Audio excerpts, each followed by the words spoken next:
विधानसभा चुनाव जो हुए उसमें सत्ता भले ना मिली हो बीजेपी को, लेकिन सीटें बंगाल में बीजेपी को बहुत ज़्यादा मिली और तुलनात्मक रूप से बीजेपी ने बहुत अच्छा प्रदर्शन बंगाल में किया। 3 सीटों से बीजेपी बंगाल में 77 सीटों पे आ गई। ये कोई मामूली बात नहीं है। ये अलग बात है कि ममता का नेतृत्व वहाँ ज़्यादा पसंद किया बंगाल की जनता ने, इसलिए बीजेपी वहाँ की सत्ता तक नहीं पहुँच पाई। लेकिन यहाँ पर अहम सवाल दूसरा है। अहम सवाल ये है कि जो पार्टी देश में शासन कर रही है, सरकार चला रही है, जो पार्टी देश के ज़्यादातर प्रदेशों में सरकार चला रही है, वो अपने वर्कर्स की हिफाजत क्यों नहीं कर पा रही? क्यों बीजेपी के नेताओं को हाई कोर्ट और सुप्रीम कोर्ट में जाके गुहार लगानी पड़ रही है? क्यों बीजेपी की सरकार अपने वर्कर्स को सुरक्षा का भरोसा देने में कामयाब नहीं हो रही है? ये सवाल इसलिए खड़ा हो रहा है और इंदिरा गांधी का नाम यहाँ पर इसलिए आ रहा है क्योंकि इंदिरा गांधी ऐसी नेता थी कि न सिर्फ उन्होंने मजबूती से केंद्र की सरकार चलाई, कई वर्षों तक भारत का कुशल नेतृत्व किया, विदेश नीति के मामले में, आंतरिक सुरक्षा के मामले में, देश में अनुशासन के मामले में इंदिरा गांधी एक बेहतर प्रशासक साबित हुई। हालांकि उन पर तानाशाही के आरोप लगते हैं, लेकिन अपनी पार्टी, अपने वर्कर्स और देश के लोगों की सुरक्षा को लेकर वो कभी भी लापरवाह नहीं दिखाई पड़ी। सुरक्षा को वो हमेशा शीर्ष प्राथमिकता पर रखती थी। इंदिरा गांधी एक ऐसी नेता थी जिन्होंने दुनिया की परवाह न करते हुए सबसे पहला जो परमाणु परीक्षण भारत में हुआ उन्होंने ही कराया।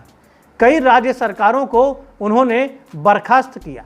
उन्होंने संविधान की धारा 356 का जब भी उन्होंने देखा कि कोई राज्य सरकार केंद्र के निर्देशों का पालन नहीं कर रहा है, कोई मुख्यमंत्री अपनी मनमानी कर रहा है, अराजकता को बढ़ावा दे रहा है, तो इंदिरा गांधी ने संविधान की धारा 356 का इस्तेमाल करते हुए कई बार कई राज्य सरकारों को बर्खास्त किया।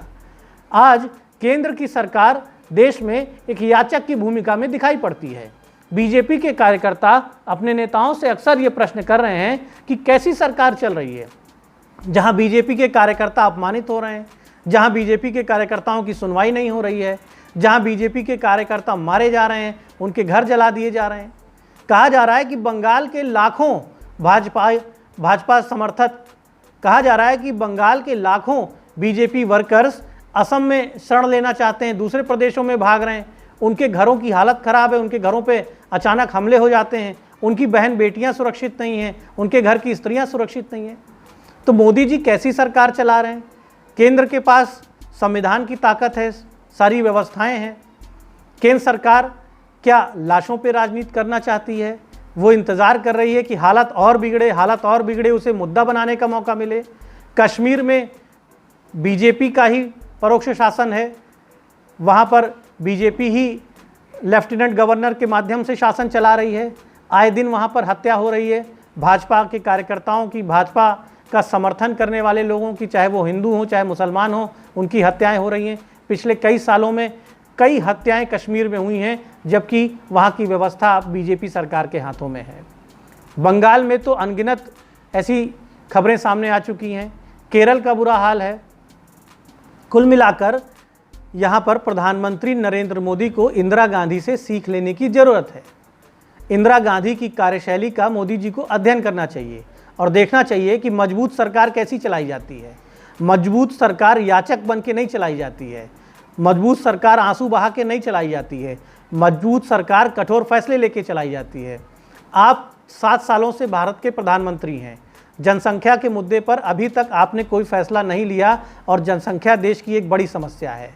यूनिफॉर्म सिविल कोड पर आप चर्चा करते थे, उस पर भी आप कोई ठोस निर्णय नहीं ले पाए हैं।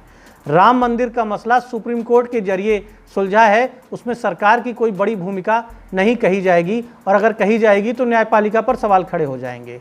लेकिन इन सारे विषयों के अलावा देश में रूल ऑफ लॉ जरूरी है, अनुशासन जरूरी है।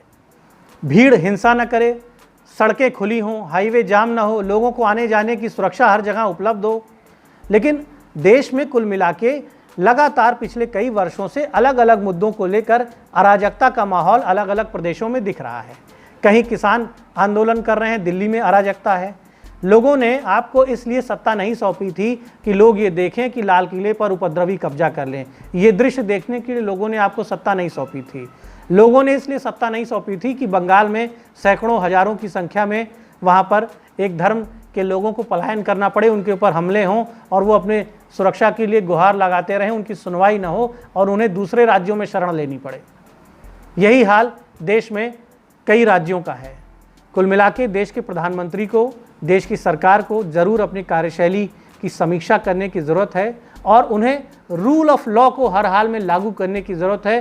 किसी के ऊपर अत्याचार ना हो, किसी के साथ भेदभाव ना हो, लेकिन कानून का शासन कायम रहे, हर नागरिक की गरिमा कायम रहे, किसी के साथ, उसके परिवार के साथ कोई भी अपमानजनक घटना ना हो। ये जिम्मेदारी सिर्फ प्रदेश की सरकारों की नहीं है, ये जिम्मेदारी सिर्फ मुख्यमंत्रियों की नहीं है, ये जिम्मेदारी केंद्र की सरकार की भी है, ये जिम्मेदारी देश के प्रधानमंत्री की भी है। धन्यवाद।